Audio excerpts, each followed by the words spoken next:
Bienvenue dans la matrescence. Dans ce podcast, on part à l'aventure. L'aventure la plus merveilleuse et difficile de la vie, la parentalité. Laissez-vous embarquer au travers des épisodes qui explorent toutes les facettes, des plus complexes aux plus fun, du monde des parents. Apprenez, riez, pleurez, découvrez et débattez en écoutant la matrescence. Nous avons une mission, vous donner des clés pour vous accompagner à n'importe quelle phase de votre parentalité. Je suis Clémentine Sarlat, votre hôte depuis mars 2019 déjà. Je suis ultra curieuse, très enthousiaste, mais beaucoup trop bordélique. Je suis aussi maman de 3 petites filles qui m'aident à me remettre en question quotidiennement. Et dans une autre vie, j'ai été journaliste sportive à la télé et aujourd'hui, je vous aide à rayonner dans votre parentalité. Abonnez-vous pour ne rien rater. Allez, let's go!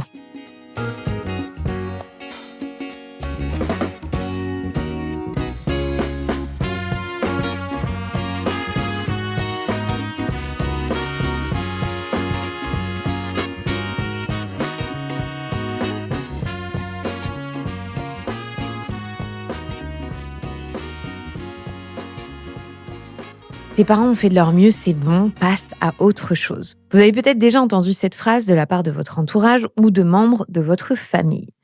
Pour Mérine Mellé, thérapeute et autrice du livre « Il est temps d'affronter ses parents », c'est exactement ce type de phrase toxique qui empêche les adultes d'aujourd'hui de pouvoir avancer et reprendre le pouvoir sur leur propre histoire. Maureen a grandi dans une famille dysfonctionnelle, marquée par la violence et l'emprise, et c'est précisément cette traversée qui est devenue le carburant de son travail. Dans son livre, qu'elle décrit comme un espace sublimatoire, un endroit où elle a pu mettre des mots sur ce que beaucoup n'osent même pas penser, mais aussi dans cet épisode, Maureen nous invite à regarder nos parents en face et à le voir comme un acte de justice envers l'enfant que l'on a été. En tant qu'adultes, nous avons la possibilité de nous sécuriser et c'est ce que cet épisode vous invite à faire. Je vous souhaite une très bonne écoute. Salut Maureen. Salut. Ravie de te recevoir dans le studio, merci beaucoup. Je suis très contente d'être là aussi. Et je peux te dire, tu es la première femme enceinte qu'on reçoit dans le C'est studio. merveilleux. Quel honneur. Si vous regardez sur YouTube, vous pouvez voir que tu es bien avancée dans ta Oui, grossesse, qu'il y a complètement. un petit bébé dans ton ventre. Ma première question, c'était comment ton enfance? Ouf. Question vaste et vertigineuse. Je dirais que ce qui me vient, c'est que c'était très violent. Voilà. Très violent, très difficile. Que je pense que je porte encore profondément les stigmates de cette période de ma vie, comme tous les enfants qui ont été exposés d'une manière ou d'une autre à la domination, à la violence, à l'acharnement. Voilà, parce qu'il y a des parents qui évidemment aiment mal et puis il y en a d'autres qui n'aiment pas aussi, ça arrive, qu'on le veuille ou non. Donc je dirais que je suis très très très heureuse d'être sortie de cette période de ma vie. Même si je pense qu'il y a eu des choses aussi très intéressantes, des rencontres, des expériences. Et je serais évidemment pas la femme que je suis aujourd'hui et la mère que je suis aujourd'hui et la compagne que je suis aujourd'hui et la professionnelle que je suis aujourd'hui si d'une manière ou d'une autre j'avais pas été exposée à tout ça. Donc tu vois, il y a un peu une ambivalence entre à la fois quelque chose qui n'a pas du tout envie de remercier cette enfance mais qui essaye d'en tirer le meilleur et une autre part de moi qui est quand même assez triste de voir ce à quoi certains enfants peuvent être exposés quand ils sont jeunes, quoi. Alors, on est là toutes les deux parce que tu as écrit un deuxième livre qui s'appelle « Il est temps ». Troisième même. C'est le troisième? Ouais. Je dirais que c'est sur les 2 premiers.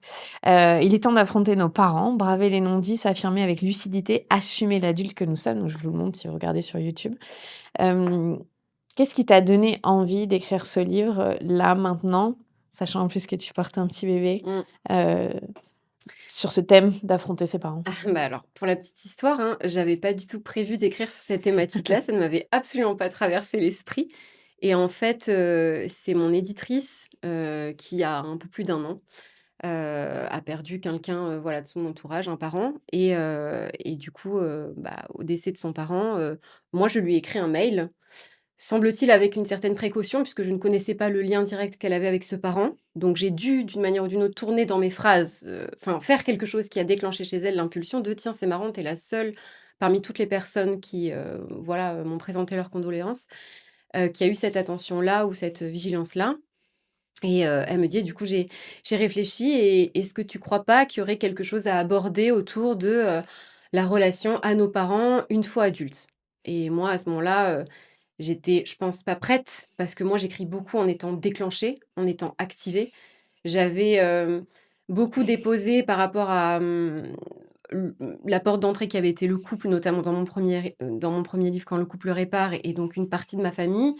Mais on va dire que j'étais encore dans une forme d'illusion et de déni par rapport à une autre partie de mon héritage.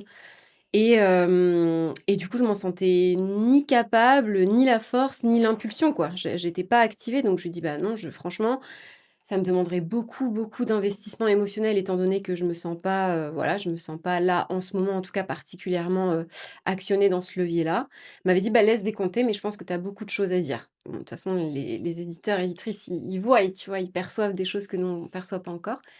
C'est vrai. Et en fait, pendant plusieurs mois, j'ai laissé décanter en me disant qu'en plus, moi, j'étais blasée parce que j'avais envie d'aborder une autre thématique.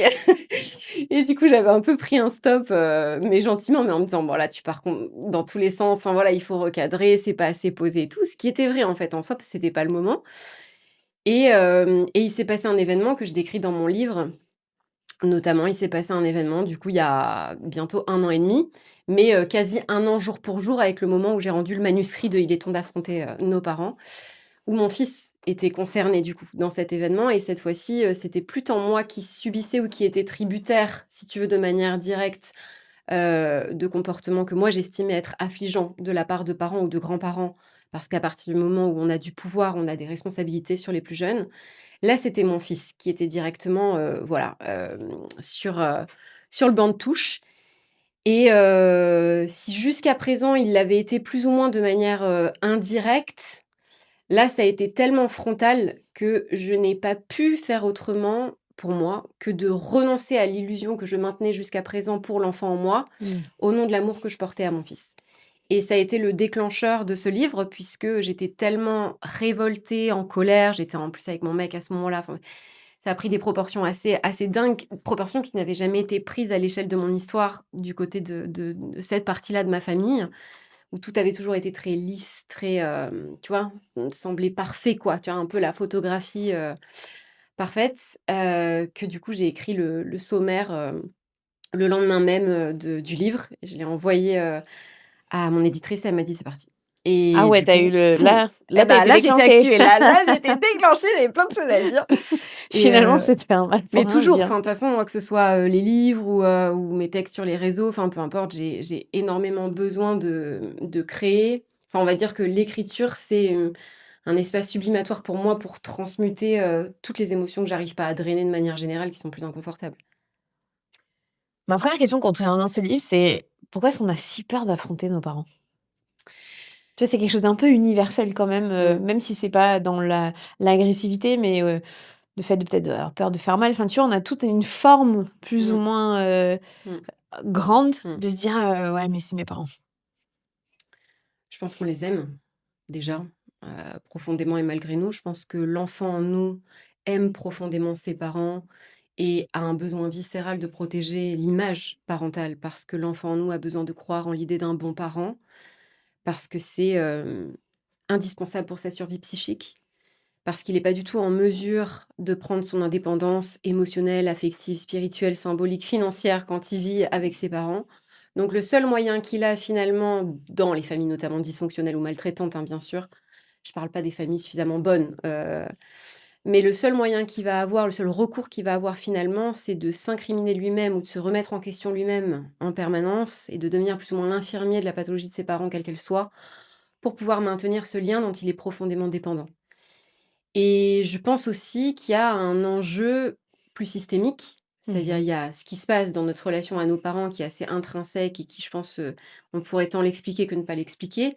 Et il y a aussi toute la culture dans laquelle on vit. Moi, je parlerai de cette culture occidentale et de la culture française, parce que c'est là où j'ai grandi, et c'est celle que j'expérimente. Voilà, je connais pas les autres, fondamentalement, mais je pense aussi qu'on évolue aujourd'hui dans un système encore très adultiste, au sein duquel, voilà, la protection, c'est celle des adultes, bien avant celle des enfants. Et que tout cet environnement systémique qui est en permanence au service des plus grands au détriment des plus petits et qui se pose peu la question finalement, de savoir ce que ces plus petits ressentent, ce qu'ils veulent, ce qu'ils souhaitent, leurs limites, leurs questionnements. Donc ces plus petits, c'était nous, mais c'était aussi nos parents, nos grands-parents, nos arrière-grands-parents. Je pense que tout ça contribue d'une manière ou d'une autre à une forme d'illégitimité de base de notre parole quand on est enfant, puis ado, puis jeune adulte, puis adulte, tu vois? Où très vite on va chercher à trouver des justifications, des explications, un moyen de légitimer finalement, la douleur ou les négligences ou les maltraitances. Voilà, avec toute forme d'injonction que j'essaye de démonter un peu dans mon livre parce que je les trouve, vraiment, aliénantes en fait, et complètement dénuées de lucidité. Et je pense que tout ça contribue à une difficulté, d'affronter nos parents au sens où moi, quand je parle d'affronter ses parents, c'est pas détruire le lien, hein, c'est pas annihiler, nos parents, c'est pas, s'insurger juste pour s'insurger et tout détruire. C'est véritablement oser se confronter avec conscience et lucidité à ce qui a été, du moins, hein, en tant que en tant que vrai pour l'enfant en nous, ou l'adolescent en nous. Et donc c'est vraiment à but de transformer la relation si c'est possible, de réparer ce qui a réparé si c'est possible, ou alors, de pouvoir s'extraire de relations dysfonctionnelles ou toxiques ou maltraitantes qui nous nuisent ou qui nuiront à nos enfants. Et là, c'est intéressant parce que tu prends le point de vue de pourquoi quand on est enfant, on n'affronte pas nos parents, ce qui paraît, comme tu dis, Mmh mh. hyper, logique quelque part. Il y a de Mmh. la survie Mmh. là-dedans et parce qu'on les Mmh. aime. Mais quand on devient adulte, Mmh. Mais l'enfant en nous n'a pas disparu. ah, Quand on tu devient penses que là, c'est adulte. la part enfant en nous qui est activée et qui fait que du coup, on n'est pas capable de se positionner comme, l'adulte responsable, Complètement. qui Alors peut c'est ce prendre que un je peu de pense et puis recul? c'est aussi ce que je vois en thérapie. Mmh mh. C'est-à-dire qu'il y a des processus très régressifs qu'on observe chez des personnes qui, à un moment donné, vont observer des comportements, tu vois, chez leurs parents qui vont juger, pas acceptables ou pas admissibles, généralement pour leurs enfants ou pour leurs partenaires, par exemple. Mais quand ça les concerne eux, il y a très vite quelque chose qui se met en protection, en fait, tu vois? Il y a des défenses, en fait, qui s'activent où, très vite, on va trouver d'une manière ou d'une autre, des explications, des justifications pour pouvoir tolérer l'intolérable. Et parce que je pense qu'on est profondément activé avec cette part enfant en nous qui est loyale et fidèle Mmh. à cet amour parental. Et c'est pas parce qu'on a 20, 30, 40, 60, 80 balais qu'on est prêt à être destitué de cet amour filial, tu vois. Et je pense que beaucoup d'entre nous, en tout cas, ce qui est le plus dur, c'est l'idée de renoncer non pas à l'amour en soi, parce que parfois il est même pas là, mais à l'idée qu'on s'est fait de l'amour de nos parents. Je crois que c'est ça, parfois, qui est le plus douloureux, en fait. C'est sortir du déni et affronter le réel, tu vois? Donc voilà, moi je pense que c'est une des raisons, en tout cas, qui peut expliquer, parmi celles que je vois et puis 1 milliard d'autres que je ne vois pas évidemment, je parle qu'avec mon spectre de réalité, mais que je pense que c'est très difficile. Sans même parler de tous les enjeux plus subtils qui peuvent se jouer aussi. C'est-à-dire que, je pense aussi que parfois c'est difficile d'affronter, ses parents parce que ses parents, d'une manière ou d'une autre, sont encore là et qu'ils nous servent. C'est-à-dire qu'il y a aussi plein de situations au sein desquelles on n'est pas OK avec certains comportements, ça nous va pas, mais bon, ça nous arrange bien qu'ils nous gardent les enfants, qu'ils nous prêtent de l'argent, qu'ils ci, qu'ils là. Tu vois? Donc parfois ne pas affronter, ça peut être une forme de lâcheté, et une difficulté à voilà, à mobiliser le courage en soi. D'autres fois, il y a une co-emprise mutuelle où en fait, on se sert, on s'instrumentalise respectivement et on n'ose pas aussi grandir quelque part des fois et du coup se responsabiliser et se dire: «OK, je vais devoir faire sans eux». Voilà, si j'ai pas le choix, en tout cas, je vais devoir faire sans eux ou est-ce que ça vaut le coup de m'exposer, ou d'exposer mes enfants ou de ressortir de ces repas de famille ou de ces moments complètement vidés, complètement épuisés ou d'être si en colère, de garder tout en moi parce que j'ai cette option et que ça m'embête d'en envisager une autre qui serait peut-être un peu plus contraignante ou coûteuse ou tu vois? Mais c'est des vraies questions. Moi, j'ai pas la ré enfin, moi, j'ai la réponse pour moi, j'ai pas la réponse pour les gens, tu vois? Mais je pense aussi que ça peut être un frein dans le fait d'affronter ses parents. C'est vrai, tu as raison Mmh. et on s'arrange tous avec notre conscience, quelque Exactement, part. Parce exactement. qu'au fond de nous, on doit savoir quand on Mmh. prend ses décisions et qu'est-ce qu'on privilégie sur le moment? Est-ce qu'on est honnête ou est-ce que ça nous arrange bien ou pas? Après, je sais pas toujours si on sait de manière lucide, tu vois? C'est-à-dire, je pense des fois aussi, on prend des décisions où on pense le faire pour une certaine raison et on se rend compte parfois des mois, des années C'est plus vrai. tard, tu vois? Qu'on n'avait peut-être pas conscience de tout ça ou qu'on n'était peut-être pas prêt à regarder les choses. Je pense qu'il faut être indulgent aussi avec nous sur certaines dimensions. Hem, je pense aussi que des fois, c'est vraiment compliqué, tu vois? Et qu'on manque profondément de moyens et de ressources et qu'en Mmh. fait, d'une manière ou d'une autre, l'aide, alors tu vois, je mets des guillemets parce que j'aurais du mal à appeler ça de l'aide si c'est, pas vraiment du don, si c'est une monnaie d'échange, qui va entraîner une dette, tu vois? C'est plus vraiment de l'aide pour moi. C'est un moyen de contrôle et de chantage, donc des fois, on est vraiment enlisé aussi dans des rapports d'emprise et de pouvoir. C'est très, très difficile d'en sortir Mmh. et on peut avoir très envie d'en sortir, on peut être très motivé, on peut être très courageux. Si autour de nous, on n'a pas les ressources pour pouvoir nous extraire de certains systèmes familiaux, c'est compliqué, tu vois? Non, c'est vrai, tu raison. Je pense que je parlais de mon point de vue quand c'était Bien sûr, comme tu dis, des mais on peut tous se familles retrouver là-dedans suffisamment aussi. bonnes où on Voilà, s'arrange avec notre bien conscience dans sûr. des moments, qui qui sont trop coûteux sinon, tu raison. Hem, Quand tu dis: «Il est temps d'affronter nos parents», Mmh. qu'est-ce que ça veut dire concrètement? Ce que ça veut dire, c'est il est temps d'aller mobiliser la part de nous adultes qui est suffisamment ancrée, solide et dans l'esprit de contribution du monde de demain, qu'on ait des enfants ou pas, pour pouvoir regarder d'où l'on vient, ce que l'on porte, ce que l'on risque en fait de réitérer malgré nous ou pas, et affronter la toute-puissance la plus grande qui soit, c'est-à-dire les figures d'autorité les plus grandes qui soient dans notre construction depuis toujours, nos entre guillemets «créateurs», tu vois? Mmh. Et en osant regarder ces créateurs que l'on a jusqu'à présent pour nombre d'entre nous, souvent idéalisés, souvent surestimés, souvent excusés, en les regardant avec lucidité, c'est un cadeau qu'on se fait à soi d'aller regarder les parts de soi qui ont été blessées. C'est un cadeau qu'on fait aux générations futures, à nouveau qu'on ait des enfants ou pas, pour rentrer dans une empathie radicale à l'égard des plus jeunes et des plus vulnérables. Parce que tant que je ne reconnais pas ce qui m'a manqué ou ce qui m'a meurtri, je vais pas pouvoir le reconnaître chez autrui. C'est impossible.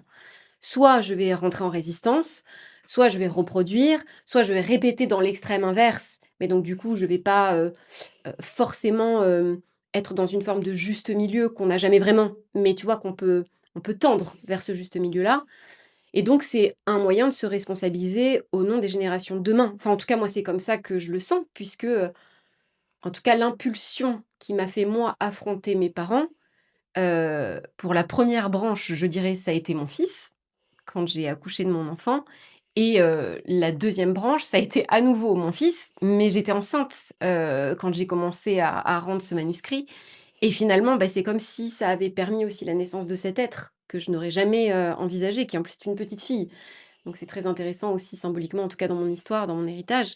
Donc j'ai vraiment le sentiment, pour ma part, cet affrontement à chaque fois a été impulsé, pas forcément pour moi parce que je pense qu'à ce moment-là, j'avais pas les ressources pour me considérer suffisamment face à mes parents, mais pour, ma descendance et pour les enfants et pour l'amour que j'ai à l'égard des enfants, profondément. Ah, en fait, tu le vois comme, une façon d'arrêter de briser le cycle, quel qu'il soit, soit de l'emprise, de la Mmh. violence ou de la maltraitance Mmh. ou des traumas qu'on porte en nous de Mmh. génération en génération, pour regarder la génération qui arrive et dire: «Bah, voilà, je les affronte pour te protéger quelque part et te permettre de partir moins lourd». Ouais, pour moi, c'est une responsabilité, en fait. Tu vois, en fait, je pense qu'à hauteur qu'on a de la conscience, du savoir et de la lucidité, on se doit d'être responsable. Mmh. Et je pense que cette essence de responsabilité, moi, je l'ai eue très, très jeune, très petite, et ça m'a suivie. Ça m'a fait chier aussi, parce que quand on est responsabilisé très tôt ou qu'on est très connecté à cette valeur de responsabilité, on prend beaucoup de choses avec sérieux et on a plus de mal à s'ouvrir à la joie de la vie, à la légèreté, à la douceur, tu vois? Tout est grave, ou tout peut vite devenir grave parce qu'on a conscience, en fait, aussi de la gravité des choses. Donc c'est aussi quelque chose qui m'a et qui encore parfois, hein, me pèse beaucoup. Et en même temps, pour moi, c'est l'essence même d'être un adulte. C'est-à-dire, qu'est-ce que je fais du pouvoir qui m'est conféré par mon âge, par ma conscience, par ma sagesse, par mes privilèges? Tu vois? Qu'est-ce que je fais de ce pouvoir-là? Et c'est un peu comme un interdit extrêmement structurant à l'intérieur de moi, et donc le fait de me dire: «OK, donc là, je vois des choses dans ma famille, je vois des choses dans les familles, je vois des choses au sein du monde, et parce que je les vois, bah, du coup, je me dois de les nommer ou de tenter d'en faire quelque chose à ma petite échelle d'humain. Et je le fais pas pour moi uniquement, je le fais pour toutes celles et ceux qui vont résonner avec ce à quoi moi je résonne. Et ben, c'est une manière de contribuer, pour moi, au monde auquel j'appartiens. Tu vois, c'est un peu ma part citoyenne, ma part terrienne, si je puis dire, sans évidemment, compter, toute cette volonté aussi profonde de permettre à mes enfants, de grandir avec un peu plus de liberté, que celle dans laquelle moi j'ai grandi. Mais ça, je crois que c'est un petit peu l'enjeu de chacun de nous en tant que parents avec nos enfants et puis nos enfants avec leurs propres enfants. Enfin, tu vois ce que je veux dire? J'ai Mmh. j'ai un peu le sentiment que c'est aussi le cycle de la vie. Heu, voilà, que chaque nouvelle génération, je crois vraiment que les nouvelles générations ont beaucoup à en apprendre aussi des précédentes. Moi, je crois vraiment en l'art de la transmission et je pense que tout ce qui se passe actuellement d'un point de vue sociétal et l'isolement, l'individualisme ambiant fait que, bah, il y a vraiment cette brisure, tu vois, cette cassure générationnelle qui font qu'on se comprend plus, les jeunes, les vieux, la tranche du milieu, enfin, c'est le bordel et c'est dommage parce qu'en fait, on a tellement à apprendre aussi des gens plus âgés, mais je crois qu'on a tout aussi à apprendre des plus jeunes, profondément et encore aujourd'hui, j'ai la sensation qu'il y a davantage valorisé les générations plus âgées qui sont très vite calées dans, la case de la sagesse, de l'expérience, du savoir, alors que vieillir n'est pas forcément devenir sage, tu vois? Et à l'inverse, les jeunes, c'est: «Ah oui, mais cette impétuosité, cette imprévisibilité, ils sont insurgés, ils sont en colère, ça va jamais».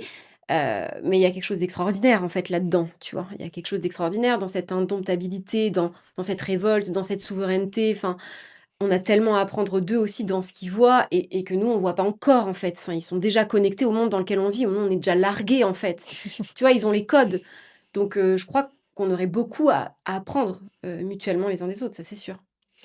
Dans ton livre, au tout début, Mmh, heu, tu démontes un peu le mythe qu'il faudrait pardonner à nos parents mmh, parce qu'ils auraient fait de leur mieux. mmh. Est-ce que tu peux nous expliquer un petit peu, pourquoi? Est-ce que tu racontes dedans? Bah, parce que c'est l'une des injonctions les plus, répandues déjà et les plus délétères, comme si faire de son mieux c'était, suffisant ou c'était gage de faire bien. C'est faux. Tu peux faire de ton mieux et faire de la merde, déjà pour commencer. Un père incestueux ne fait pas de son mieux. Une mère qui frappe ses enfants ne fait pas de son mieux. À un moment donné, tu vois, faut aussi ramener la notion du bien et du mal. Enfin, même si, j'estime qu'elle est en effet sur certaines dimensions propres à chacun, à un moment donné, on doit s'accorder quand même collectivement. C'est ce qui fonde aussi notre bien commun. C'est ce qui fait qu'on fait société aujourd'hui et donc non, il y a certains comportements parentaux, il y a certains parents qui clairement ne font pas de leur mieux. Tout au contraire. Il y a certains parents qui sont haineux, qui sont acharnés, qui sont violents, qui sont méchants. Méchants dans le sens qui, en tout cas, choisissent de ne pas œuvrer pour le bon et le mieux de leurs enfants. Et je pense que plus tôt on accepte cette idée-là, plus vite on le repère aussi en soi ou en les autres et on s'en protège d'une Mmh. manière ou d'une autre. Je pense aussi que l'idée que nos parents ont fait de leur mieux vient trop vite excuser ou banaliser ou minimiser ce à quoi on aurait pu être exposé. Et je pense que si on est en mesure trop vite de le dire pour nos parents, alors on demandera cette indulgence à nos enfants. Et moi, je refuse. Moi, je refuse d'arriver devant mon fils le jour où il va me prendre entre quatre yeux et qu'il va me dire: «Maman, j'ai des choses à te dire» et que je vais me dire: «OK, c'est parti» et je m'y prépare tous les jours ou ma fille, quand ça arrivera aussi, je refuse de leur dire: «Mais tu sais, j'ai fait de mon mieux». Parce que je trouve que ça vient complètement invalider si tant est que ce soit vrai, ça vient complètement invalider finalement pour moi, peut-être aussi leur vécu ou leur souffrance ou leur manquement ou leur carence et je ne veux pas participer à ça. Heu et et en plus, je sais pas si j'ai toujours fait de mon mieux. Peut-être que j'ai fait avec les ressources que j'avais à ce moment-là, mais il y a des fois où je pense que j'ai choisi de faire moins que ce que j'aurais pu faire et je pense qu'on est très nombreux dans ce cas-là et c'est trop facile de dire: «J'ai fait de mon mieux», sous-entendu, impunité totale, j'ai pas à me remettre en question, voilà, non et puis d'ailleurs, on le voit bien puisque face à des situations où on peut tous être plus ou moins, exposés dans nos enfances ou pas, ou même dans notre société, à la violence, à, la discrimination, à l'emprise, au pouvoir, à l'asservissement, à l'aliénation, enfin qu'importe. Je pense qu'on va pas tous prendre les mêmes décisions, on va pas tous faire les mêmes choix, on va pas tous porter les mêmes conséquences à nos actes et donc pour moi, ça n'excuse pas tout et ça ne promet pas de faire bien. Voilà. Est-ce que tu peux faire le distinguo entre, un parent qui va dire: «J'ai fait de mon mieux pour expliquer le contexte, mais ça n'invalide pas ce que tu as ressenti, j'aurais sûrement dû aller chercher ça, ça, ça» Mais tu dans crois les pas si qu'il le sait l'enfant? non, mais je dis juste dans comment dire? Dans le phrasé du parent. Mais à qui ça sert de dire ça? À qui ça sert de dire: «J'ai fait de mon mieux»? Ça sert à l'enfant ou ça sert aux C'est un parents? adulte. Non, non, bien sûr. Mais pour expliciter le contexte, il faudrait toi, tu t'expliques, il faudrait, en fait, choisir d'autres mots, en fait. On devrait pas dire: «J'ai fait de mon mieux». C'est, bah, voilà, à cette époque-là, telle était ma situation, tu vois? Je pense à une mère célibataire qui cumule 3 jobs, qui met son enfant devant les écrans et c'est pas forcément Mais si génial. tu veux, moi, ce en quoi je crois, c'est que l'enfant, il le sait déjà ça. Il est Oui, pas oui, OK. con, c'est son histoire, c'est son vécu et il Mmh. a passé les 3 quarts de sa vie à, justifier les comportements de son père ou de sa mère. Donc il est déjà au courant que si tu veux, il ou elle a fait de son mieux. Nos enfants seront déjà au courant qu'on a fait de, entre guillemets, «notre mieux» si on suit cette injonction. Je pense qu'au moment où on emploie cette phrase-là, on cherche plus à se déculpabiliser que véritablement à recevoir la souffrance de notre enfant Oui, quand il oui, ah non, mais l'exprime. et tu penses qu'on ne peut pas la dire sans recevoir la souffrance en face? Si, probablement, c'est juste que dans le contexte dans lequel, aujourd'hui, cette injonction est Mmh, véhiculée, OK, OK, oui, je vois ce que bah, c'est un peu, galvaudé si tu veux, tu vois? c'est Et un peu donc l'excuse pour dire: «Bon, bah, me dis rien parce que en exactement, fait, oui, OK. exactement, tu vois? Et d'ailleurs souvent ça vient de, nous en tant qu'enfants, une fois qu'on est grand ou peut-être à terme nos propres enfants, de dire: «Je sais que là, tu étais dans cette situation. J'imagine que pour toi, c'était compliqué». Tu vois? Mais il n'empêche que, bah, oui, c'est vrai, j'ai pas besoin de te rappeler ma situation ou de te dire que si, que ça. Tu le sais déjà, d'ailleurs tu me le dis de toi-même. Oui, c'est vrai. Tu vois? Et c'est un peu comme dans le couple, enfin, j'en parle beaucoup dans Quand le couple répare, mais quand ton mec ou ta nana, il arrive et il dit: «Ouais, mais voilà, tu vois, cette semaine, on s'est pas vu, on s'est pas croisé, je me sens seul, enfin voilà, j'ai personne à qui parler, j'aimerais bien qu'on passe un peu de temps ensemble. Ouais, mais attends, mais tu crois quoi? Moi, je bosse, je fais ci, je fais ça, je fais de mon mieux». OK. Bon, bah, très bien, bon, on arrête de parler du coup. Tu vois ce que je veux dire? Enfin, ça coupe la discussion en fait et ça reçoit pas du tout la parole de l'autre. Alors qu'on se doute bien que le mec ou la nana en question, il fait de son mieux, en l'occurrence là dans la situation. Et c'est pas la question. On n'est pas en train de en fait, on n'est pas en train d'incriminer le parent, si tant est qu'il n'ait pas eu des actes criminels, parce qu'il y en a, à nouveau, mais on n'est pas en train d'incriminer le parent pour moi. Et donc le fait que ce dernier, et je nous inclus dedans en tant que parents, qu'on se mette dans une posture défensive Mmh. sur le plan, tu vois, de manière instinctive et immédiate, pour moi, ça parle davantage de nous et de notre manque d'ancrage à ce moment-là et de sécurité, en fait, en nous-mêmes et de confiance en nous-mêmes et de confiance en la relation pour pouvoir, recevoir la parole de notre enfant qui, je le rappelle, même s'il est adulte, bah, on a généralement 20, 30, 40 ans de plus que lui. Donc, tu vois, à partir de là, on a quand même un peu plus de responsabilité dans le lien étant donné qu'on a eu pendant généralement 15, 20 ans davantage de pouvoir dans la relation. Donc, à nouveau, c'est un devoir. Et si on commençait davantage à se dire: «Mais en fait, c'est pas un choix, c'est pas une mode, c'est pas je décide pas, c'est comme ça. Je peux avoir envie de buter mon voisin, à un moment donné, il y a un interdit structurant qui me dit: "Non". Non, mais tu vois ce que je veux dire? C'est non. Pourtant, j'ai envie, hein, mais c'est non. OK, c'est non. Je l'ai intégré, pour la plupart d'entre nous du moins. Je l'ai intégré, tu vois? Donc je le fais pas, ça me traverse l'esprit, j'y pense, mais je le fais pas. Pourquoi on n'a pas des interdits aussi structurants? Pourquoi on n'a pas des devoirs aussi profonds ancrés en nous quand ça concerne nos enfants? C'est quoi ce 2 poids 2 mesures? Tu vois ce que je veux dire?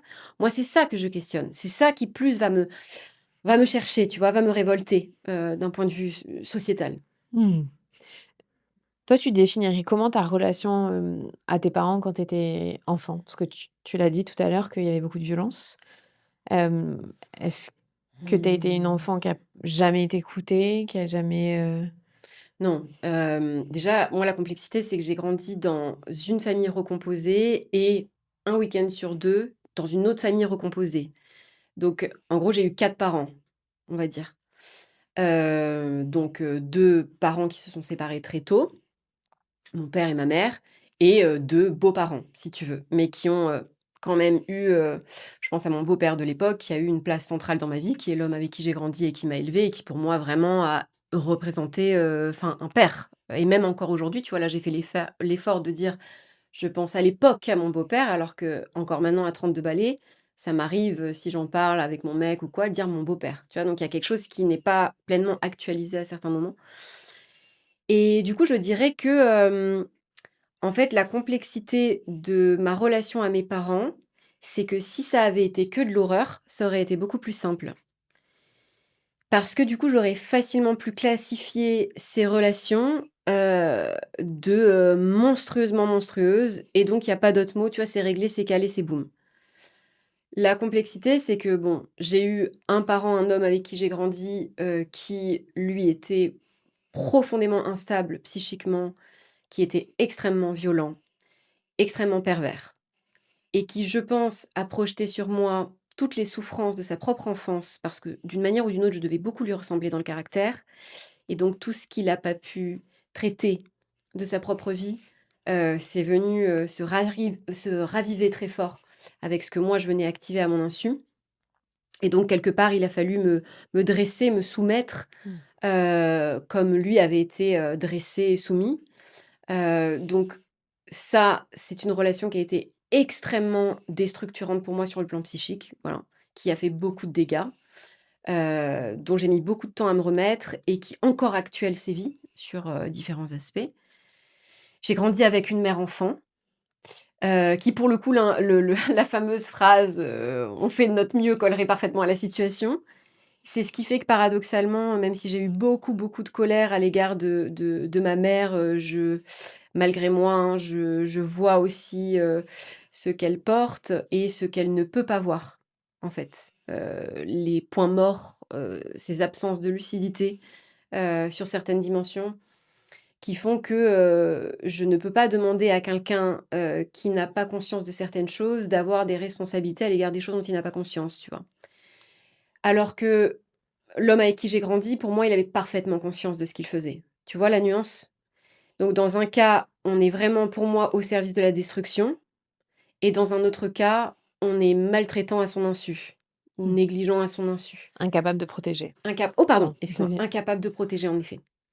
Donc voilà et puis bon, je peux me mettre de côté aussi le fait que ma mère a été sous emprise, du coup de cet homme Mmh. pendant des années et des années.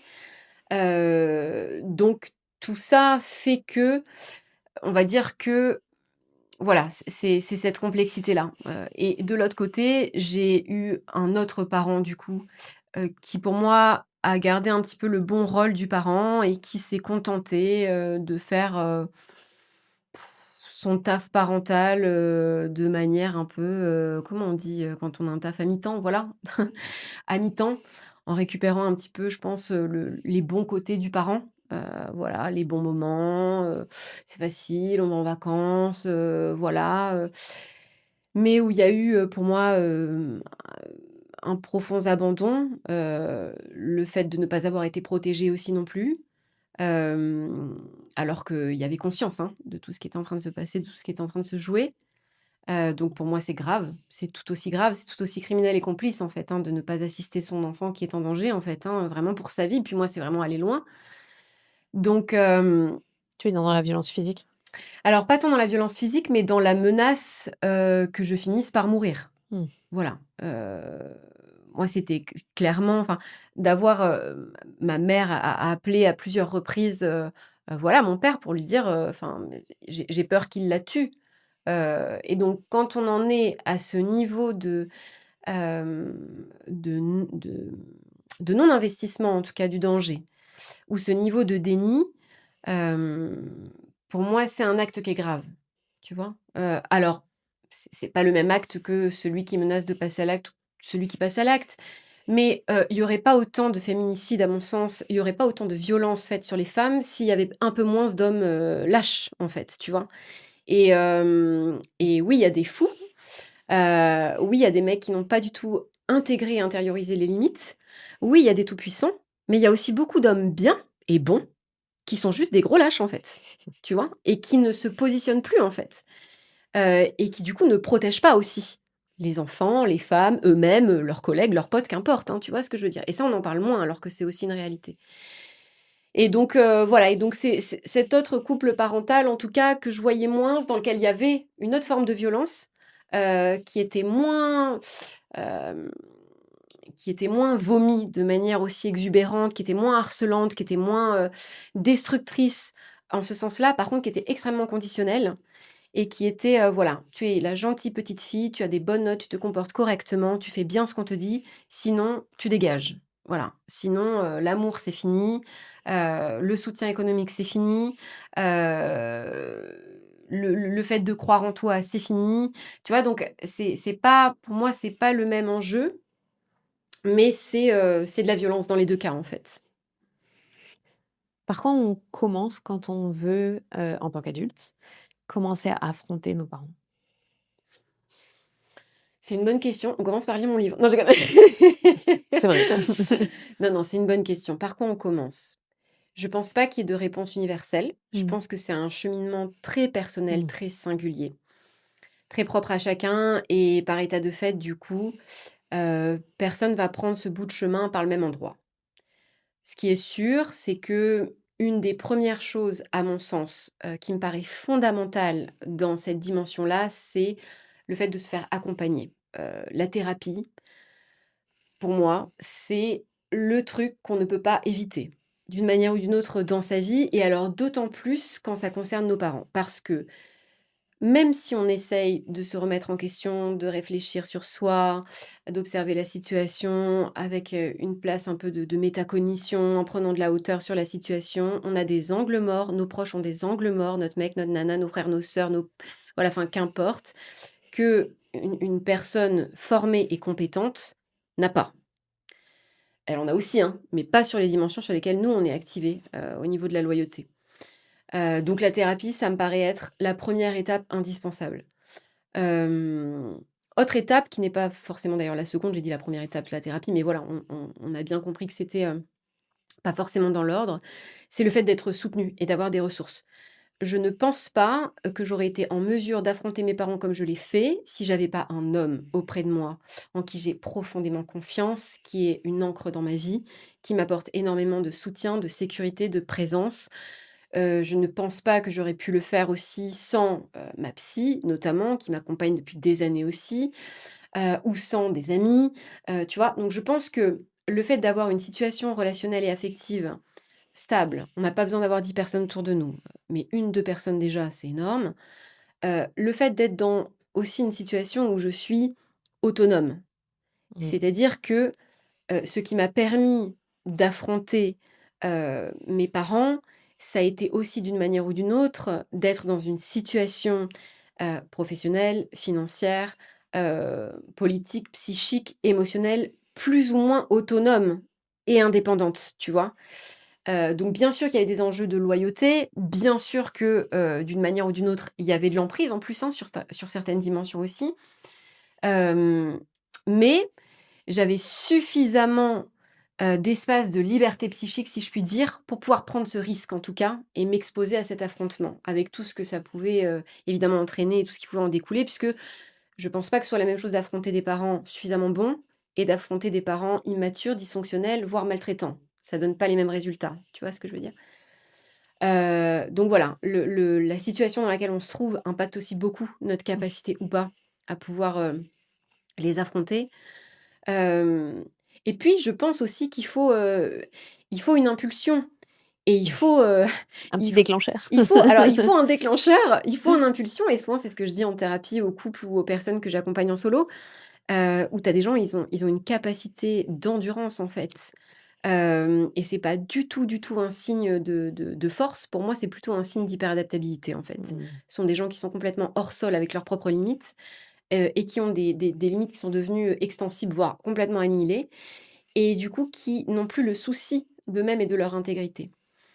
Et du coup, je pense que c'est très important, d'une manière ou d'une autre en tout cas, de considérer que tant qu'on n'est pas allé au bout du bout et le bout du bout n'est pas le même pour les uns et pour les autres, mais on va pas déclencher de la même manière, tu vois?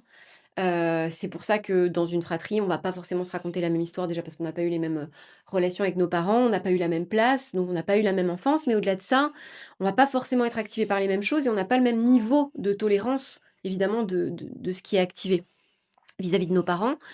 Mais moi, je peux considérer, des choses comme inadmissibles que, un tel et un tel va dire: «Bah non, c'est OK encore OK pour moi, je peux tolérer ça», jusqu'à un moment donné où voilà, ça active. Mais ce que je disais dans cette idée de il faut avoir un ancrage, c'est-à-dire que c'est tellement difficile d'affronter ses parents. Mmh. Ça vient tellement solliciter des ressources en soi. C'est tellement effrayant et en plus, en fonction des parents qu'on a, des comportements, ça peut être vraiment une expérience très chaotique où on va vivre l'ostracisation, l'humiliation, le retournement de la situation avec l'inversion des rôles, des valeurs.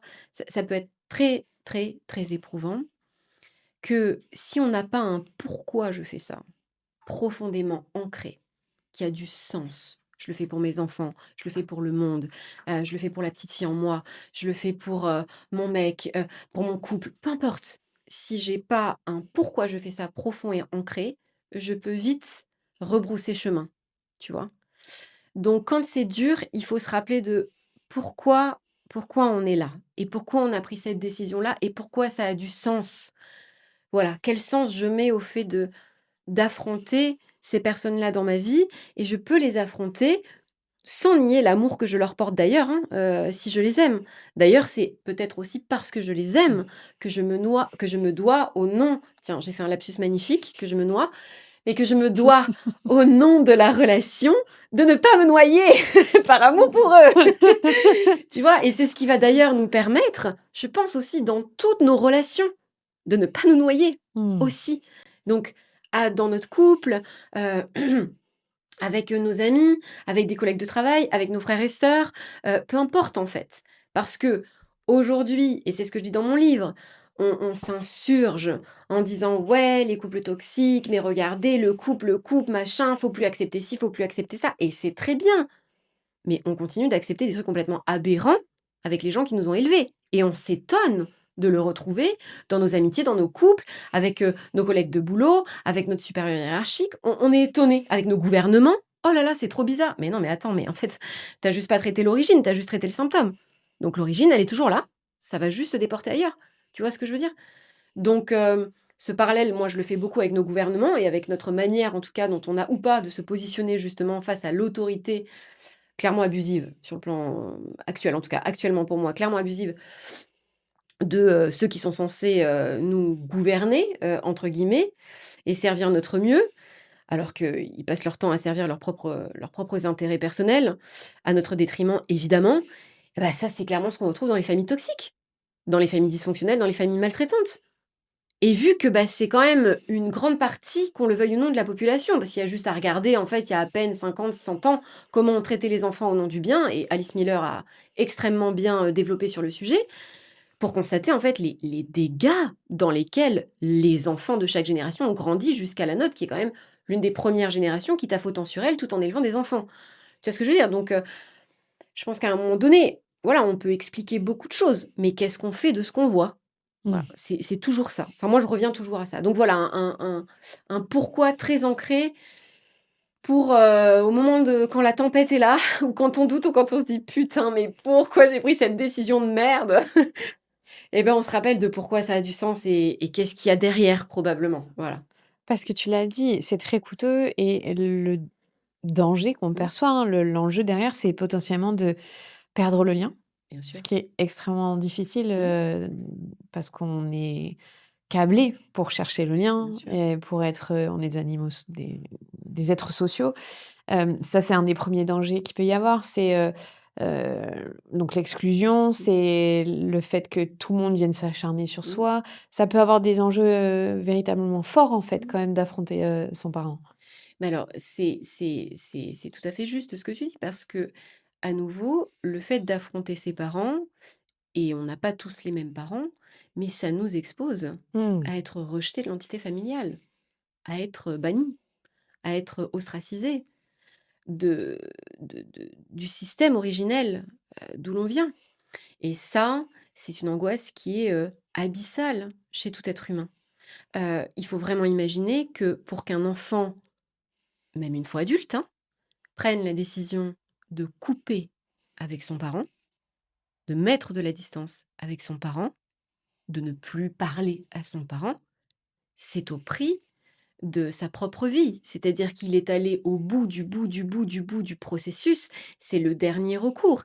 Il faut arrêter de projeter sur les enfants notre propre, nos propres perceptions d'adultes de c'est un caprice, il cherche à me punir, où on est complètement dans une inversion des rôles et on est dans la victimisation. Un enfant adulte qui prend la décision de couper émotionnellement avec son parent, c'est un enfant qui n'est plus en mesure, en fait, d'être dans le lien sans perdre de sa vie. Et c'est le dernier recours. Et c'est vrai que moi, je suis assez surprise, hein, pour être parent, des parents qui ne vont pas avoir cette conscience-là et vont se dire, c'est mon enfant le méchant. Tu vois, il y a vraiment, moi j'ai un bug. Tu vois, dans ma matrice psychique, j'ai un bug. Je me dis, c'est pas possible. Je me dis, mais comment tu peux pas te dire, attends, mais pour que mon enfant vienne à cette décision-là, enfin, qu'est-ce qu'il se passe? Qu'est-ce que j'ai fait, pas fait? Qu'est-ce que j'ai dit, pas dit? Qu'est-ce qui s'est passé? Qu'est-ce qu'il a compris? Qu'est-ce que... Tu vois? Qu'est-ce qui se passe? Enfin, moi, j'aurais un besoin, mais abyssal, en fait, de comprendre pourquoi mon enfant s'éloigne et si j'avais pas le choix que d'accepter évidemment, son éloignement, si tant est que ça me fasse souffrir et que je me devrais de le respecter, hem, je ne pourrais pas m'en sentir victime. C'est-à-dire, je ne pourrais pas me dire: «Je n'ai pas de responsabilité dans ce qui se Mmh. passe». Tu vois? C'est Ça l'autre. ça me paraît aberrant, c'est l'autre. Mais bon, finalement, ça, c'est très heure actuelle, en fait, hein. C'est l'autre, on le voit partout, hein, on le C'est voit l'autre. partout. Ton livre, je te le disais quand on a préparé cette interview, c'est que il m'a pas surprise, ça devrait pas être le mot, mais malheureusement, comme tu dis, dans l'ambiance générale, c'est le cas. Parce que c'est un plaidoyer pour l'enfant et pour l'enfance, parce que tu défends corps et âme, les enfants, leur posture de vulnérabilité, le pouvoir que nous, on a sur eux. Tu cites, Alice Miller, qui a été une grande défenseur Mmh. des enfants, qui voilà, sous couvert de «C'est pour ton bien», elle explique bien, hein, tous les mécanismes, qu'on met en place pour les maltraiter. Toi, tu dis, hein, que notre société ne considère pas l'enfant à sa Mmh. juste valeur et où justement la parole de l'adulte, elle est toute puissante. Mmh.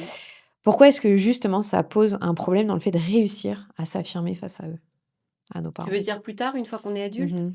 Bah, parce que quand on a été, complètement conditionné depuis l'enfance, à être dévalué dans notre parole, à être décrédibilisé, à pas se poser la question sur ce qu'on aime, ce qu'on n'aime pas, ce qu'on veut pas, nos limites, ce qui est OK pour nous, ce qui fait sens pour vous, ce qui fait sens pour nous, pardon. Quand on a un adulte tout-puissant qui s'est érigé comme le sachant de notre existence, qui sait mieux que nous, et qui va décider pour nous, ah bah, c'est très compliqué d'être adulte.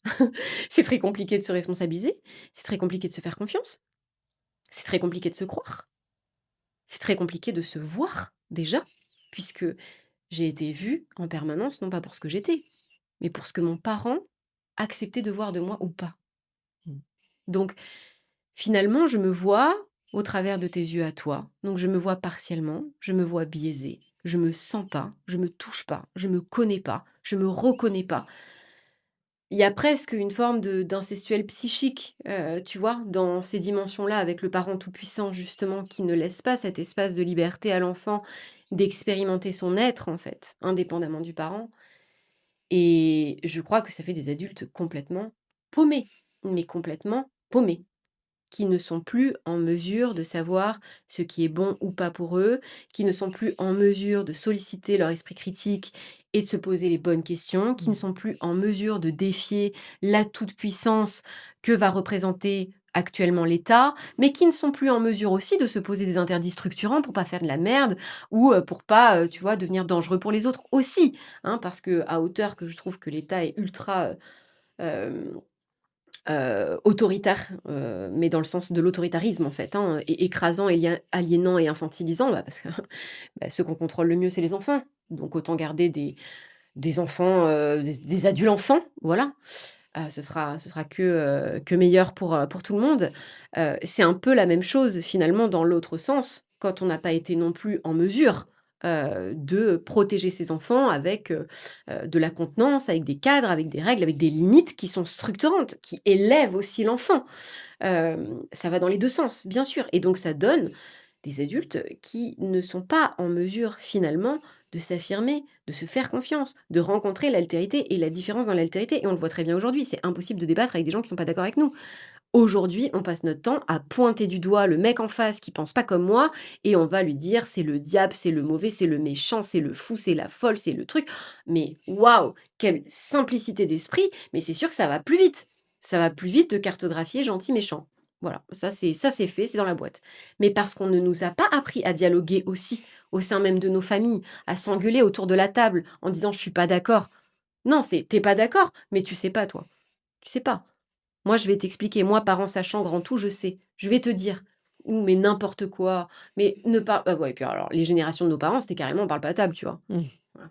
Moi, j'ai encore été en tout cas, dans la génération où, bah, tu avais la table des enfants et la table des parents. Oh là là, surtout pas les enfants avec les parents, hein. Surtout pas. Tu vois ce que je veux dire? Donc, je pense qu'il faut pas s'étonner aujourd'hui, d'évoluer dans le monde dans lequel on vit, qui part clairement en cacahuète, hein, pour moi, à mon sens. Et je pense aussi, malgré tout, parce que je peux pas être que pessimiste par rapport à tout ce qui se passe, que, on a tout de même toujours une opportunité, quelle qu'elle soit, à hauteur de ce que l'on peut, hein, et de ce dont on a conscience aussi, mais à un moment donné, de se responsabiliser vis-à-vis du pouvoir que l'on a. Donc petit, grand pouvoir, qu'importe. Mais je pense qu'on a toujours cette capacité à un moment donné à se dire: «Bon OK, voilà d'où je viens, voilà là où j'ai grandi, voilà la société dans laquelle je suis, voilà, mes difficultés à hauteur de ce que je peux évidemment, percevoir, hein, parce que j'ai aussi plein d'angles morts, plein de conditionnements. Donc voilà ce que je sais à peu près de moi et ce que je sais pas. Voilà mes enjeux, voilà ce que je crains. Ça, c'est mes plus grandes peurs, c'est ça, c'est ça, c'est ça. Ça, c'est ce à quoi j'aspire. Bon, ben, qu'est-ce que je fais avec tout ça? Et en quoi je crois? Et vis-à-vis de ce en quoi je crois, beh, qu'est-ce que je pourrais commencer à incarner? Et c'est ça pour toi être, l'adulte responsable dont Pour tu moi, parles? l'adulte C'est responsable, c'est à la fois avoir conscience du pouvoir que l'on a en soi et sur le monde de l'autre, mmh voilà.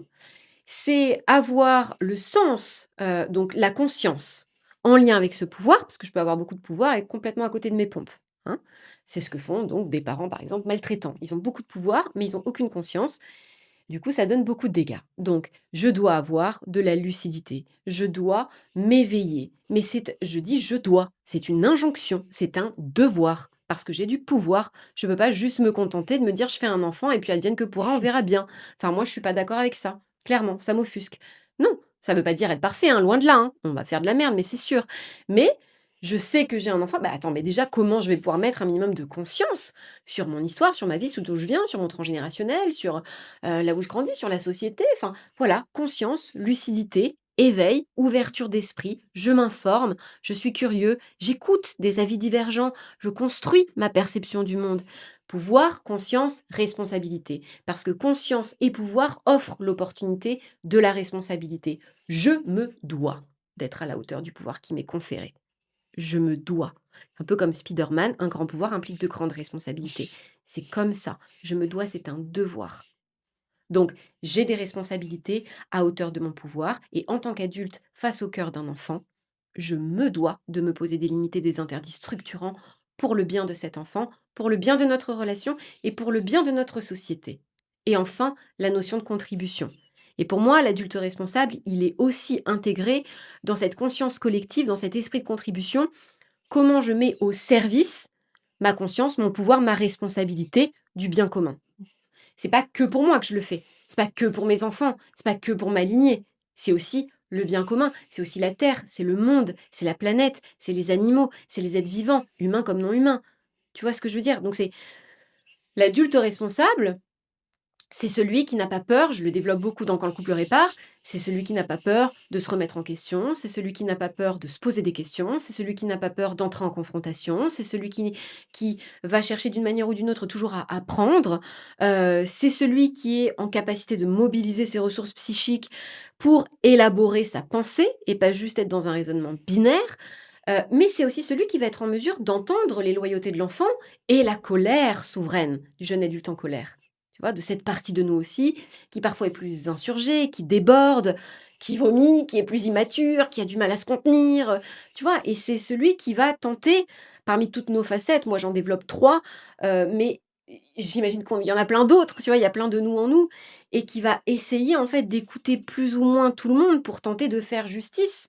Mais faire justice, c'est faire justice pour soi avec conscience à nouveau du monde extérieur, tu vois? C'est comme ça, en tout cas, que je me raconte cet adulte-là et c'est ma manière à moi d'avoir un cap. Parce que moi, personnellement, si j'avais pas ça, je deviens tarée et je pense honnêtement, je t'assure que je n'aurais pas eu ça, même jeune adulte et tout, mais alors j'ai été extrêmement violente, dans mon adolescence et mon mec d'ailleurs, en a fait les frais à cette époque-là. J'en ai fait les frais aussi. Et je pense que j'ai une violence à l'intérieur de moi qui est énorme et c'est pour ça que je suis obligée de D'avoir le cadre. contrebalancer avec un cadre interne énorme aussi. Mmh C'est pour ça, tu vois, qu'on peut pas toujours mettre le «ils ont fait de leur mieux», ou la toxicité, la dysfonctionnalité, la maltraitance sous la pathologie psychiatrique, sous l'enfance dévastatrice, sous, la difficulté temporaire d'agir. Non, non, on peut pas toujours faire ça. Il y a aussi des gens qui œuvrent pour le bon, à hauteur de ce qu'ils peuvent, et puis tu as des gens qui œuvrent clairement pour le chaos, la destruction, l'aliénation, l'annihilation. Ça existe depuis la nuit des temps. Voilà, ça fait partie de l'existence humaine, ça fait partie de la vie, tu vois? Est-ce qu'on peut, guérir de certaines blessures si nos parents ne reconnaissent rien de ce qu'on dit? Parce que tu vois, tu l'as dit, il y a des parents qui, dans les familles suffisamment bonnes tu vas venir les affronter, ils vont dire: «Ah OK, j'entends, bah, c'est un peu dur pour moi, mais bon voilà, Oui, je te rejette pas, laisse-moi le digérer, je vais en faire quelque chose». mmh, Puis il y a des parents qui vont nier, bien sûr. complètement, fermer, le lien.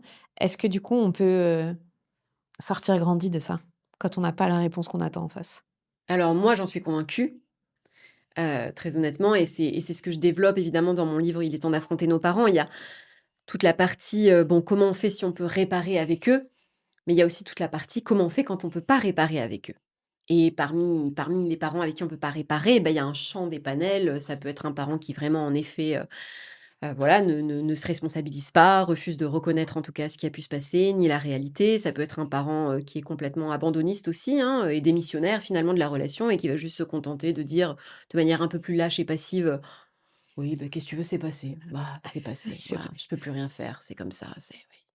Tu vois? Mais donc il y a quelque chose de très très triste dans cette posture-là aussi. Ça peut être des parents qui sont décédés, qui sont plus Mmh. là. Ça peut être des parents qui sont pas atteignables psychiquement parce qu'ils ont une maladie mentale justement, tu vois? Ou donc ouais, il y a plein de cas qui peuvent expliquer le fait que, la réparation directe avec notre parent serait, d'une manière ou d'une autre, pas possible ou pas complète. Dans ce cas-là, je pense évidemment que déjà on a une première alternative, qui est le fait de pouvoir réparer à nouveau en soi au travers d'un espace thérapeutique, avec une personne de confiance où on va pouvoir incarner notre propre parent et nous offrir la légitimité, l'amour, la reconnaissance, la considération, dont on a été privé quand on était plus jeune ou encore maintenant quand on était adulte. Bon. Je pense aussi, qu'il y a la possibilité de réparer en soi au travers de l'altérité. C'est vraiment ce que je prône au travers du développement relationnel, et c'est pour ça que je dis qu'on a un pouvoir immense sur le cœur de l'autre, mais que cet autre aussi a un pouvoir sur nous et un bon pouvoir aussi. Et que donc au travers de nos relations de couple, au travers de nos relations, fraternelles, au travers de nos relations amicales, on a aussi la possibilité de restaurer en soi, et de contribuer à restaurer en l'autre ce que peut-être des parents ont abîmé, saccagé, négligé, avant nous. Donc je suis convaincue, intimement convaincue, parce que c'est aussi l'expérience que j'en fais, qu'on peut profondément se transformer. Et tu vois, je dirais même, et ça c'est vraiment quelque chose pour le coup que ma fille m'enseigne aujourd'hui, et cette grossesse est déjà en train de me transformer sur cette dimension-là. Je pense que jusqu'à ce livre et jusqu'à cette grossesse, j'avais un très grand besoin de me présenter au monde comme la survivante que j'avais été. C'était vraiment un ancrage identitaire pour moi. C'était aussi un moyen de préserver la mémoire. Parce que l'enjeu des violences psychologiques, c'est qu'elles ne laissent pas de traces constatables par l'œil. La violence physique est abominable, elle peut être constatée. La violence psychologique est abominable et elle ne peut pas être constatée, hormis par celui ou celle qui en fait les frais. Et plus je vieillissais, plus je grandissais, et plus il y avait cette part de moi qui, à un moment donné, a eu besoin de s'accrocher à la colère comme la trace de la mémoire de ce que j'avais vécu, parce que j'avais peur que si j'arrêtais d'être en colère, alors j'allais oublier, l'absurdité à laquelle j'avais été confrontée Mmh. enfant, et j'avais l'impression d'abandonner l'enfant en moi, Mmh. tu vois? Et aujourd'hui, je pense vraiment que c'est les enseignements déjà de cet enfant en moi et puis tout ce chemin, j'ai vraiment la sensation de me dire: «OK, je peux garder profondément cette mémoire de d'où je viens», parce que ça explique aussi en grande partie ce que je suis aujourd'hui. Mais je n'ai plus envie de me présenter au monde et de raisonner dans le monde uniquement depuis la trace de la blessure. J'ai aussi besoin, mais ça, on m'aurait dit ça il y a 1 an, ça aurait été inaudible pour moi. Mmh. C'est ça que je veux bien dire aux gens qui nous écoutent. C'est-à-dire, je suis la seule aujourd'hui à être en mesure de prononcer cette phrase. Et si quelqu'un d'autre me le dit dans cette pièce, je pète un câble. Donc mais tu vois ce que je veux dire? Je suis la seule à pouvoir me le dire, Mmh. et à me l'autoriser et j'ai 32 ans donc voilà, je suis pas, vieille, mais je suis pas toute jeune non plus. Et à nouveau, j'aurais pas pu me dire ça il y a encore quelque temps et c'est pas abandonner l'enfant en moi, ni l'adolescente en moi. C'est vraiment au contraire maintenant mettre à l'honneur, la femme, la souveraine, en tout cas la reine, tu vois? Que j'ai envie d'incarner pour moi. Voilà, la mère bien traitante pour moi-même déjà et puis pour mes enfants bien sûr. De pouvoir me dire: «OK, ben pour pouvoir, m'asseoir sur mon trône de confiance, de responsabilité, de sécurité, d'abondance, je dois me raconter aussi depuis ce que je suis aujourd'hui». Voilà et depuis ce rayonnement aujourd'hui, depuis cette force aujourd'hui et pas que depuis ce que j'ai été ou ce qu'on m'a pris ou ce qui a manqué ou ce qui a, tu vois, été, ce qui a subi. Non, c'est aussi depuis là, waouh, mais il y a aussi tellement de choses extraordinaires, que j'ai vues, que j'ai compris, que j'ai intégrées, que j'ai vécues, auxquelles j'ai été exposée et je n'enlève pas tout à mes parents non plus, parce qu'évidemment que j'ai pu aussi prendre des choses intéressantes de chacun et chacune et j'ai pu m'inspirer de chacun et chacune. Et j'espère, d'une manière ou d'une autre, qu'on pourra tous plus ou moins être dans cette dynamique-là à l'égard des uns et des autres. On n'est pas obligé de s'apprécier pour s'inspirer et vice versa, tu vois? C'est marrant parce que ça me fait penser à une citation que j'ai notée dans les notes que j'ai préparées. Tu dis, c'est page 173: «Du côté de l'enfant devenu adulte, la réparation est une traversée, car si nous n'avons pas le pouvoir de tout réparer, il nous reste néanmoins une responsabilité intime, précieuse et radicale, celle de ne pas trahir ce que nous avons ressenti». Mmh. Bien Et je trouve que sûr. ça fait vraiment écho à ce que tu viens de dire, en fait. Complètement. Mais parce que ça, je pense que c'est aussi l'essence d'un enfant qui s'est longtemps trahi pour préserver les siens, Mmh. tu vois? Et donc, quelque part, cette nécessité que j'ai régulièrement de me rappeler à moi et de me dire: «N'oublie pas d'où tu viens», sans pour autant m'y réduire et m'y identifier, c'est le moyen de me rappeler, de me dire: «Tu te rappelles Maureen? Attends, là, tu sens ça dans ton corps? Tu connais. Tu connais, c'est pas normal, c'est bizarre, c'est pas OK. Rappelle-toi, n'annihile pas tes perceptions, n'annihile pas tout ce à quoi tu as été exposé d'une manière ou d'une autre, parce que maintenant tu sais, tu as développé tes sens. Et je crois que c'est ça qui est aussi important, parce que quand on sort de l'emprise, on est beaucoup plus à même aussi de la repérer ailleurs. Mmh. Quand on identifie la violence, on est beaucoup plus à même de la repérer ailleurs. Quand on identifie l'abus, tu vois, donc c'est tout ça. Et c'est la raison pour laquelle des enfants qui n'ont d'ailleurs pas été aimés ou bien traités, ont beaucoup de difficultés à reconnaître l'amour. Ils savent pas ce que c'est. Et moi, quand j'étais avec mon mec, que ce soit au collège ou au lycée, j'étais incapable de me laisser aimer. Plus il me donnait de l'amour, plus il était aimant, plus il était gentil, plus il était doux, attentionné, affectueux, plus ça m'était insupportable et j'avais besoin d'être violente. Parce que je ne connaissais pas, je ne savais pas ce que ça voulait dire, je ne comprenais pas. Et quand les gens me disaient, alors encore, moi j'ai pas été dans cette génération-là, mais je vois la génération là, des ados de maintenant, tu vois? À qui on va dire à tout va, «Aime-toi toi-même, apprends à t'aimer d'abord», mais vous pensez aux enfants, qui évoluent dans des familles, dysfonctionnelles, toxiques, maltraitantes? Ça veut rien dire. C'est un concept qui est complètement aberrant. Qu'est-ce que ça veut dire m'aimer moi-même? Quand, les premières personnes qui étaient censées, m'aimer, m'apporter de l'amour, de la sécurité, m'ont complètement déstructurée. Tu vois? Donc c'est bien parce qu'à un moment donné, il y a d'autres personnes que moi qui vont déposer un regard d'amour, de sécurité, de confiance, d'indulgence, qui vont croire en moi, en mes ressources, en mes capacités, que je vais peut-être commencer à envisager, me dire: «Attends, mais il y a peut-être un truc aimable à l'intérieur de moi». Tu vois ce que je veux dire? Donc ça, c'est le fil conducteur que je garde en tout cas, de ces années de chaos dans lesquelles je ne souhaiterais en aucun cas retourner, bien sûr, mais qui m'ont tout de même permise d'être là où j'en suis aujourd'hui et de décider à 32 ans en tout cas, de ne plus uniquement, raisonner avec la survivante. Parce que la survivante, elle s'épuise, elle court tout le temps, elle s'arrête jamais, elle est dans une hyperactivité chronique, elle supporte pas le vide, elle a peur du rien, elle a peur du plaisir, sous toutes ses formes, elle a peur du calme, tu vois? Et c'est épuisant de vivre comme ça. Enfin moi c'est ça m'a épuisée. Je pense que j'ai bouffé plusieurs années de vie.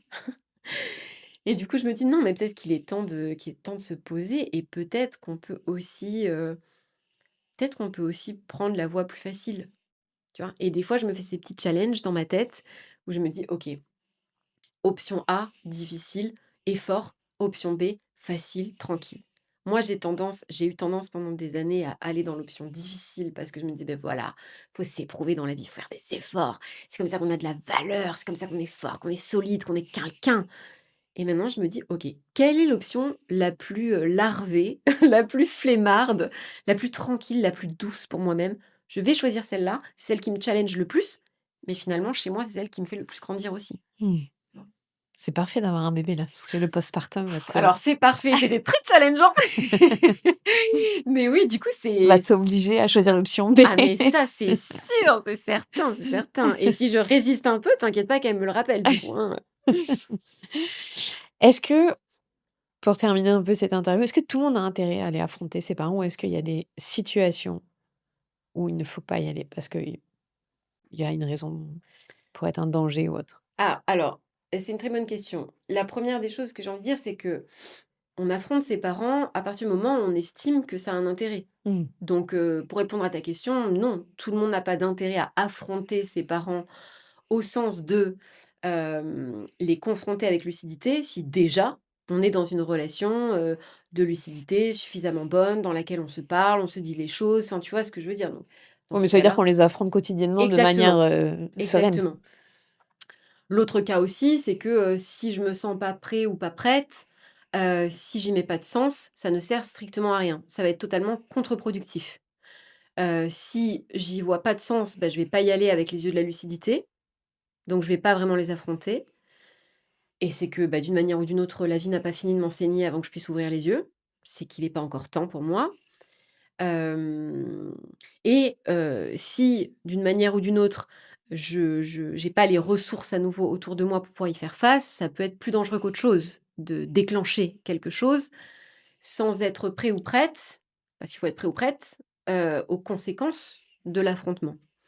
Le fait d'affronter ses parents, c'est pas les confronter eux directement, puisqu'il y a évidemment des situations dans lesquelles, si ça a été des agresseurs ou des criminels, mais n'allons pas les affronter, au sens direct du terme. La justice peut faire son travail, par exemple. Si tant est qu'elle le Oui, fasse, oui. malheureusement, tu vois, moi j'ai voilà, Je sais, j'ai mais je dis pourrait faire son travail. la justice pourrait faire son Mmh. travail, donc oui, elle ne le fait pas, malheureusement, rarement, trop rarement en tout cas, mais on peut se faire justice en soi. C'est je donne des petits exercices justement dans le livre. La thérapie aussi est un très bon espace pour justement aller expérimenter, cet affrontement sans pour autant aller directement, les confronter eux. Parce qu'évidemment, un parent pervers, mais ça ne enfin, c'est contre-indiqué totalement, d'aller l'affronter en face. Par contre, les affronter en soi, dans le sens où moi je dis: «Bah, aller faire face pour transformer la relation quelle qu'elle soit et pour ouvrir un nouvel avenir», bah, ça je pense qu'on est tous concernés. Mmh. Et à nouveau, j'en reviens aux nouvelles générations. Si on le fait pas pour nous, faisons-le pour nos enfants ou faisons-le pour les enfants de ce monde, tu vois?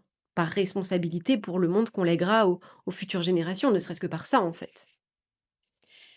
Dans ton livre, tu Mmh. termines par, expliquer que, tu remercies évidemment tous les gens qui t'ont entouré, Mmh. qui ont joué un rôle, important dans l'écriture de ce livre et dans ta vie. Mmh. Et tu remercies quand même ta mère, Mmh. d'avoir été capable d'écouter peut-être, de Mmh. s'ouvrir à ce que tu as eu, à dire. Ouais. Ma mère, j'ai été dure avec elle. J'ai été très dure avec elle et je pense que si j'ai pu être aussi dure, c'est parce que au fond de moi-même, je savais qu'elle ne me quitterait pas, Mmh. d'une manière ou d'une autre. Elle l'a eu fait, mais elle ne l'a plus fait à partir du moment où elle a vu que moi, en tout cas, je ne pourrais pas, je ne pourrais plus habiter un lien sous certains fonctionnements. Et ma mère, je pense, à l'heure actuelle en tout cas, parce que les choses peuvent changer évidemment, mais ma mère a été la seule qui a été vraiment en mesure d'entendre, pas de la manière dont je l'aurais espéré, mais de la manière dont elle le pouvait. Et pour moi, c'était déjà suffisant de voir autant d'efforts mobilisés chez une personne que j'estimais avoir peu de ressources à cet endroit-là, au nom de l'amour qu'elle me portait, qui est pas un amour sécurisant, qui est un amour très immature, mais qui est aujourd'hui viable avec l'âge que j'ai, qui ne l'aurait pas été, qui ne l'était pas enfant, ni adolescent, ni jeune adulte, qui devient possible là maintenant à mon âge et puis avec mon travail personnel, d'une manière ou d'une autre. Et s'il y a bien quelque chose que je peux pas enlever à ma mère, c'est le fait que c'est quand même quelqu'un qui réessaye et réessaye et réessaye et réessaye et ne s'arrête jamais de réessayer. Et moi, cet acharnement, cette détermination en tant que parent à prendre des murs parfois par ses enfants, parce que je suis pas toute seule, hein, et à quand même réessayer de faire mieux, ben je peux que souligner, le courage de ça.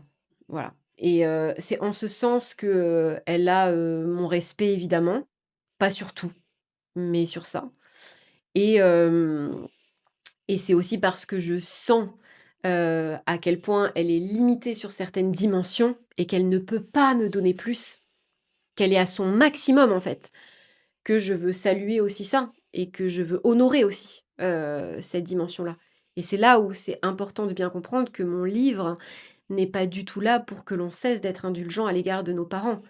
Il est là pour qu'on le soit avec lucidité et conscience et jamais au détriment de nous-mêmes, ce qui est bien différent. Si on devait terminer par une chose, si tu devais dire à quelqu'un qui veut commencer ce cheminement-là, d'aller affronter son passé ou ses parents, qu'est-ce que tu lui dirais à cette personne? Mmh. Ah, c'est une question très difficile. Qu'est-ce que je lui dirais? Je lui dirais que je lui envoie beaucoup de soutien. Mmh. Voilà. Beaucoup de soutien, beaucoup de compréhension, beaucoup, d'amour humain et que, et qu'elle a toute mon admiration, cette personne-là. Merci beaucoup Maureen. Merci à toi et merci à Merci. celles et ceux qui nous auront, écoutés. Et merci à ta petite fille qui nous a Oui, accompagnés. Il y avait la mienne aussi dans la salle au début. oui, merci à nos petits. Et je te souhaite, le meilleur, un très bel accouchement, parce que je Merci. crois que tu as projet d'accoucher à la maison Ouais, aussi. tout à fait. Je te souhaite ce bonheur-là qui est incroyable Mmh. et je te souhaite de la douceur et de choisir l'option B. Ouais, l'option B, carrément. Merci à toi. Merci. Vous venez d'écouter un nouvel épisode de La Matrescence et je vous suis infiniment reconnaissante de faire partie de cette aventure extraordinaire de la parentalité. Vous êtes peut-être nouveaux parents, futurs parents, vous êtes peut-être oncle, tante, amis. En tout cas, merci de vous intéresser à ces sujets qui sont primordiaux. Et pour ça, vous pouvez surtout faire quelque chose, partager ces épisodes autour de vous parce que ça a un impact immense pour la société si on veut construire quelque chose qui nous ressemble. Merci, prenez soin de vous.